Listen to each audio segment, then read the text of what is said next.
여러분은 지금 뉴스에 사람을 더하는 김영희의 뉴스 공감을 듣고 계십니다. 태어난 기록은 있지만 출생 신고는 되지 않은 유령 아동 문제, 경찰의 전수조사가 한창인데요. 지금까지 사망이 확인된 아이만 34명입니다. 오늘 오전에는 장애를 갖고 태어난 아이를 살해한 뒤 유기한 아버지와 외할머니가 검찰에 송치됐습니다. 그림자 아동을 막기 위해서 출생 통보제가 뒤늦게 도입이 됐죠. 신분 노출을 꺼리는 산모가 익명으로 출산을 할 수 있게 하는 보호출산제도 대책으로 거론이 되고 있는데 찬반 논란이 일고 있습니다. 김 반장의 픽, 보호출산제 도입 법안을 발의한 국민의힘 김미애 의원과 전화로 얘기를 나눠보도록 하겠습니다. 의원님 안녕하십니까? 네, 안녕하십니까. 부산 해운대 의뢰 김미애 의원입니다. 네. 지금 출생 미신고 아동들에 대한 전수조사가 진행이 되면서 이제 아기들이 부모에 의해서 살해된 사례가 속속 드러나고 있습니다. 네. 뉴스 보면서 어떤 생각 드십니까?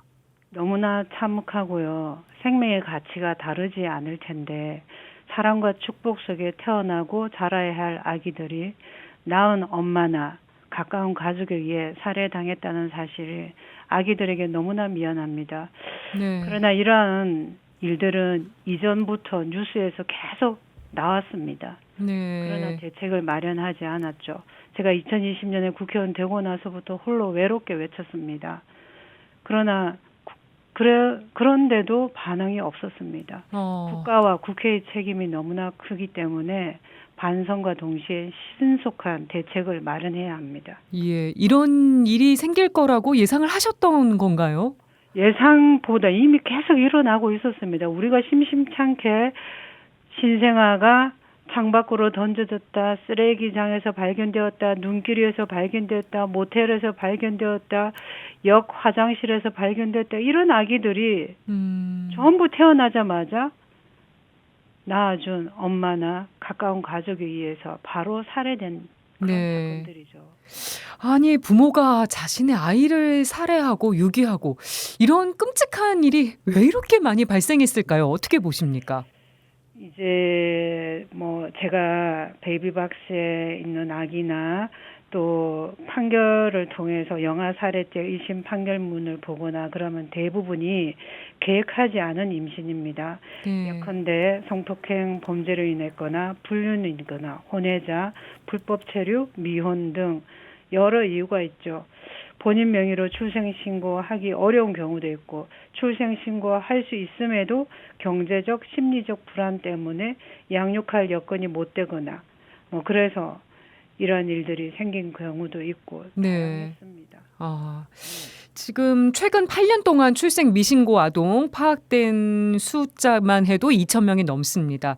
그러니까 의료기관이 지방자치단체에 아동의 출생 사실을 알리는 출생 통보제가 좀 빨리 도입이 됐으면 이런 일이 좀 덜하지 않았을까 싶은데 이제 사건이 불거지고 나서 뒤늦게 국회 본회의를 통과했습니다. 이 건 어떻게 보셨습니까? 참 기가 막힌 일이죠. 사실은 2020년 제가 10월부터 외쳤는데 얼마든지 할 수 있었습니다. 이번에 6월 초에 감사 결과가 났는데 이것은 2015년부터 임시 신생아 번호가 부여되고 전산화될 때부터 8년간의 통계입니다. 그 이전 거는 수기로 기록한 거는 이번에 감사에서 벗어났거든요. 그다음에 병원 밖에서 출산한 것은 아예 추적도 안 되잖아요. 근데 이번에 이제 출생 통보제가 도입됐는데 사실 이것은 아동의 출생 등록될 권리로 가장 기본적인 권리입니다. 그건 당연한 거고 이게 도입되었다고 해서 이런 일이 사라지진 않을 겁니다. 오히려 병원을 기피할 가능성이 더 높아졌고요. 혼자 출산할 위험이 더 많이 늘어났다고 봅니다. 다만 이제 국회는 제가 심하게 표현하면 왜 이렇게 가장 사회적 약자인 울음으로밖에 표현하지 못하는 이 아기들, 집단적인 의사표시도 못하고 이 아기들의 보호자도 보호자가 아닌 가해자인 이런 아기들에 대해서는 왜 이래 무심할까, 왜 이래 야박할까. 그래서 제가 이 아기들이 유권자가 아니어서 그렇습니까? 라고 외치기도 했죠. 투표권이 없어서 이 영아의 생명권을 누가 지켜줘야 되는 걸까? 도대체 우리가 해야 되잖아요. 국가와 국회가 가장 먼저 해야 될 일이 이런 가장 사회적 약자를 보호하는 거라고 저는 생각합니다. 네. 관련 법안들을 많이 발의하셨는데 보호 출산제 지금 도입 필요성도 거론이 되고 네, 있습니다. 네, 그러니까 네. 위기의 임산부들의 익명 출산을 지원하는 제도인데 네, 네. 보호 출산제가 없는 출생 통보제가 우려된다 이런 얘기를 하셨더라고요. 네, 설명 네. 듣고 싶습니다. 네, 네. 법사위에서도 몇 주 만에 정말 정광석화 같은 속도로 출생통보제를 통과시켰습니다. 예. 그러면서 법사위 전원이 출생통보제만 시행되면은 병원 밖 출산이 늘어나서 여전히 사각지대가 있게 된다. 따라서 신속히 보호출산법을 통과하라고 전원 일치된 의견을 냈었고, 그러면서 법사위원장 명의로 보건복지위원장에게 그와 같은 내용의 공문을 보냈습니다. 네. 그런데 보호출산제는 2020년 정기국회 때 당시에 보건복지부 장관도 도입해야 된다라고 얘기했고, 지난 정부에도 한결같이 도입을 얘기를 했습니다. 예. 물론 윤석열 정부에도 지난 4월에 정부 주요 아동 정책으로 병행 도입을 발표를 했죠. 그러나 한결같이 반대하는 이유는 같았습니다. 아동 유기를 조장한다, 알고 권리를 침해한다라고 했습니다. 어떻게 생각하세요? 전혀 그렇지 않죠. 왜냐하면 현재는 아동 유기를 방임하는 겁니다. 아동 살해, 아동 유기를 방임하잖아요. 어떤 것도 하지 않습니다. 예. 그러면서 베이비박스는 2009년부터 지금까지 2,100여 명의 아기를 살렸습니다. 그리고 그중에 최근 3년은 22%가 직접 양육을 합니다. 원가정 양육을. 네. 이것이 어떻게 아동 유기를 조장하는 겁니까? 그대로 내버려 두는 것이 아동 유기를 방임하는 것이고, 네. 국가와 사회가 아동 학대를 저는 한다고 보는 거죠. 아기를 살리기 위해서 꼭 필요한 제도다. 아니면 양육 포기를 부추길 수 있다. 이게 찬반 양론이 지금 팽팽해서 이게 좀 타협을 찾을 수 있는 부분은 없을까요? 그래서 이 반대하는 분들이 제가 발의한 보호출산법을 보셔야 됩니다. 보지 않았기 때문에 이런 말씀을 하시는 거예요. 예. 이 내용이 뭐가 있냐면, 위기 임신 여성은 혼자 저지른 일이 아닙니다.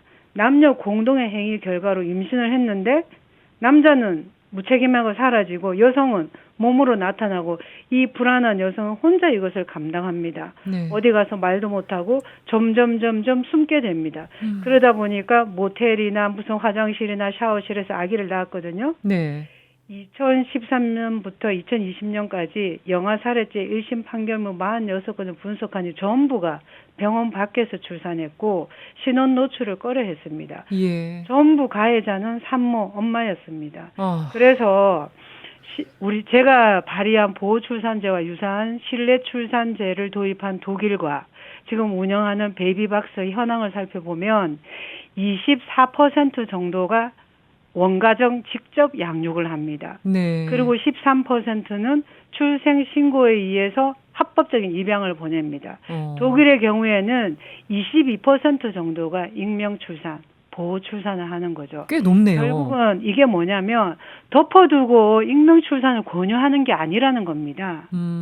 먼저는 직접 양육할 수 있도록 불안한 이 위기 임신 여성에게 상담을 통해서 심리적 안정을 주고 지지를 하면서 국가가 함께 하겠노라고. 그리고 직접 양육하면은 이런 지원을 해주겠다. 예. 그리고 자립할 때까지 엄마와 아기가 함께 지낼 수도 있게 하겠다. 이런 걸 상담을 해줍니다. 그러면은 여성이 혼자가 아닌 거죠. 그래서 직접 양육을 24% 정도가 택한다는 겁니다. 예. 그리고 출생 신고를 하면 합법적인 입양을 하기 때문에 아기는 보호가 되는 거죠. 그런데 그것도 도저히 안 되는, 도저히 본인 이름으로 출생 신고 못하는 그런 위기 임신 여성은 신원을, 익명성을 지켜주고, 그 다음에 아기는 국가의 보호 체계 안에 들어와서 국가가 입양이나 가정 위탁을 통해서 아기를 안전하게 보호해 주는 거죠. 네. 그래서 이걸 이게 양육 포기를 부추긴다고 어떻게 말할 수 있겠습니까? 그래서 이 법을 보지 않고 말씀하시기 때문에 그런 오해가 생기지 않나 그런 생각을 합니다. 독일 사례도 얘기를 해주셨는데 의원님 발의하신 법안 보면 보호출산제가 시행돼도 18살이 됐을 때 입양법하고 비슷하게 정보 공개가 가능하도록 되어 있습니다. 요건 어떤 이유이실까요? 그러니까 보호출산제를 반대하는 분들의 이유 중에 하나가 알 권리를 침해한다. 네.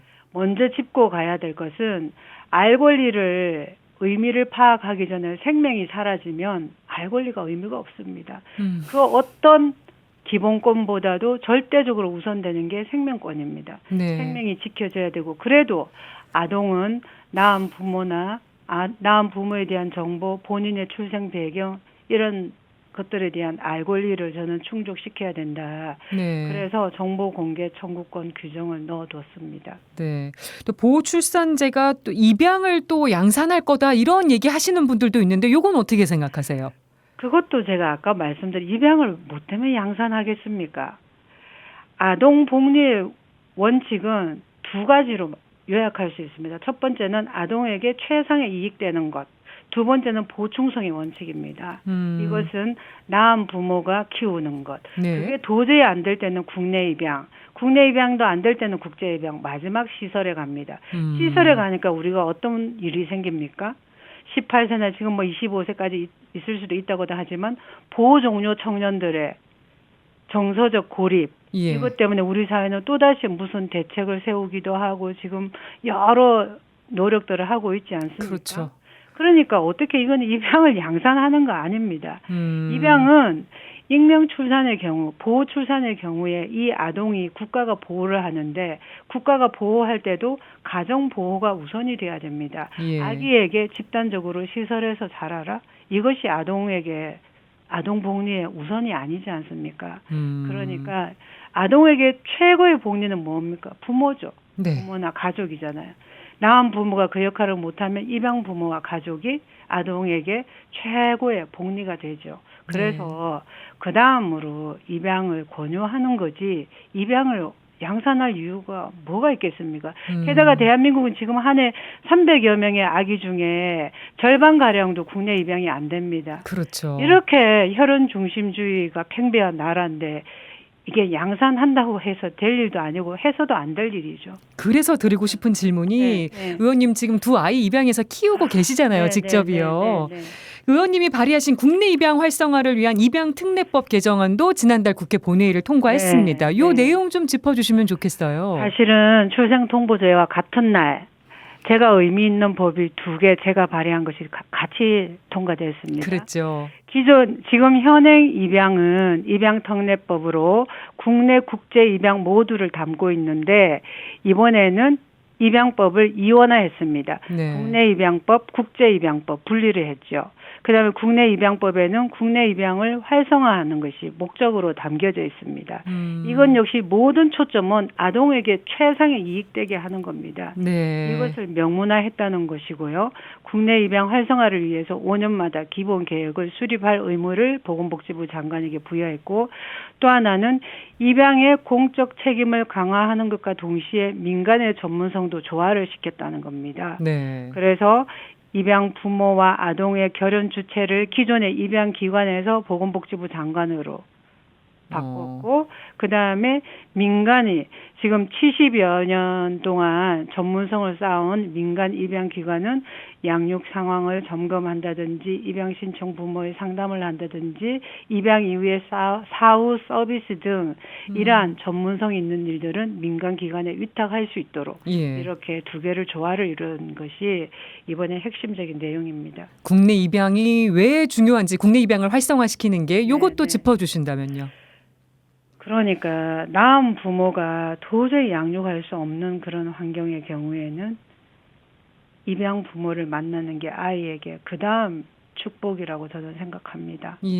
왜냐하면 우리는 특히 저는 아이가 이제 초등학교 6학년인데 지금도 만약에 이 아이에게 입양의 선택이 주어지지 않았더라면 어떻게 됐을까 생각을 해보면 답은 나오죠. 왜 국내 입양을 활성화해야 되겠습니까? 지금 우리는 늘 세계 10대 경제 대국이니 7대 대국이니 하면서 해외 입양을 고아 수출국 5명 이렇게 비판만 하는데 네. 내 품을 내주지 않고 안 오니까 이 아이들은 다른 나라에 가서도 그 나라의 국민이 되고 엄마 아빠를 만나서 잘 자라고 있습니다. 예. 저는 몇 주 전에도 미국 외교관 부부가 3년 6개월 걸쳐서 입양 허가를 받아서 이 아이를 데리고 간 걸 제가 봤습니다. 3년 6개월을 제가 보면서 세상에 이 엄마 아빠보다 소중한 부모가 이 아이에게는 어디 있을까 하늘을 보는 거죠. 예. 우리는 비판과 비난으로 어떤 것도 해결되지 않습니다. 저는 이제 대한민국에서 태어난 아기는 최소한 우리나라에서 우리 국민이 함께 이 아이들을 잘 돌봐야 된다 그렇게 봅니다. 그래서 국내 입양 활성화를 제가 담은 거죠. 네. 아까 얘기 나눠봤던 미신고 아동들, 그 부모 중에 베이비박스에 아기를 두고 간 경우도 꽤 있습니다. 네. 근데 지금 영아 살해 사건을 수사 중인 경찰이 베이비박스에 아기를 유기한 건도 들여다보고 있는 것 같습니다. 이게 형법상 영아 유기죄에 해당할 수 있다는 이유인데요. 네. 베이비박스에 아기를 두고 간 걸 이걸 보호로 봐야 되느냐, 유기로 봐야 되느냐 의견이 갈립니다. 네. 이건 어떻게 봐야겠습니까? 결론적으로 저는 보호로 봅니다. 왜냐하면 베이비박스에 한번 가보시면 됩니다. 베이비박스는 서울에 제가 여러 번 갔는데 네. 관악구에 상당히 외진 곳에 있습니다. 택시를 타고 가도 오르막이고 내려도 12계단인가를 또 올라가야 됩니다. 예. 대부분이 신생아를 안고 가죠. 혼자 나와서 병원 밖에서 나와서 아기를 타올에 싸서 가서 거기 가서 도저히 본인이 양육 못하니까 아기를 살해하지 않습니다. 길 밖에 버리지 않습니다. 베이비박스 문을 열면 한겨울에도 따뜻합니다. 거기서 아기는 보호가 되고요. 문을 여는 순간 안에 벨이 울려서 상담원이 나옵니다. 네. 그리고 거기에 아기를 두고 간 분하고 상담을 통해서 충분한 상담을 통해서 아이의 출생 일시까지 확인하고 엄마의 사정도 듣고 그다음에 지금 아기를 직접 키우면은 도와도 주겠다고 얘기도 합니다. 네. 그런 과정을 거치는데 그것은 유기의 고의도 없고 객관적인 상황도 아기를 위험에 빠뜨리지도 않았습니다. 그렇기 때문에 유기는 아니죠. 그래서 저는 그곳에 아기를 둔 것은 보호한다. 지켜진 아이다 이렇게 저는 표현을 합니다. 베이비박스 합법화에 대해서도 의견이 갈리고 있습니다. 이건 어떻게 보십니까? 저는 제가 사실은 보호출산법을 발의한 배경이 베이비박스는 법적 근거도 없는데 지금까지 2,100여 명의 아기를 살렸습니다. 네. 국가와 국회는 비겁했죠. 입법 부작위 상태로 있으면서 비판만 했습니다. 유기를 조장한다느니 알 권리를 치면 그러나 하나도 할 의무는 하지 않았습니다. 국가로부터 어떠한 지원도 받지 않고 베이비박스는 그 아기들을 살렸죠. 일부는 낳은 엄마가 키울 수 있도록 도와도 줬습니다. 네. 그래서 저는 이거를 이제 이대로 두면 안 된다. 국가의 보호체계 안으로, 법의 보호체계 안으로 들어가야 된다 해서 보호출산법을 발의했는데 네. 그러면은 그걸로 다 담겨져야 되는데 그러나 그것도 안 될 수도 있겠죠. 그래서 저는 지금 상황에서는 워낙 반대하는 목소리가 높기 때문에 보호출산법으로 가야 된다라고 생각을 하지만 한편으로는 생명을 최우선으로 생각하기 때문에 여전히 둬야 된다. 저 개인적으로는 그렇게 생각합니다. 네. 미국의 50개 주는 Safe Haven Law라고 해서 안전한 피난법이라고 해서 50개 주에 병원, 경찰서, 소방서에 베이비박스를 둬서 생후 72시간 또는 뭐 30일 이내 주마다 다른데 아기를 베이비박스에 넣어둔 사람의 익명성과 면책 규정까지 두고 있습니다. 네. 그러니까 아동의 생명을 최우선으로 여기는 거죠. 이거는 입법 정책자의 결단의 문제입니다. 무엇이 우선인지에 대해서. 여기야말로 지금 국내에 제가 하는 보호출산법보다 훨씬 아동의 알 권리를 보호하지 못할 수도 있지만 그러나 그 어떤 기본권이나 법익보다도 생명권이 우선이다. 그렇게 할 때는 미국은 이렇게도 하죠. 알겠습니다. 영아의 생명권에 대해서 좀 깊이 생각해 볼 수 있는 시간이었던 것 같습니다. 네. 지금까지 국민의힘 김미애 의원과 얘기 나눠봤습니다. 오늘 말씀 고맙습니다. 네, 감사합니다.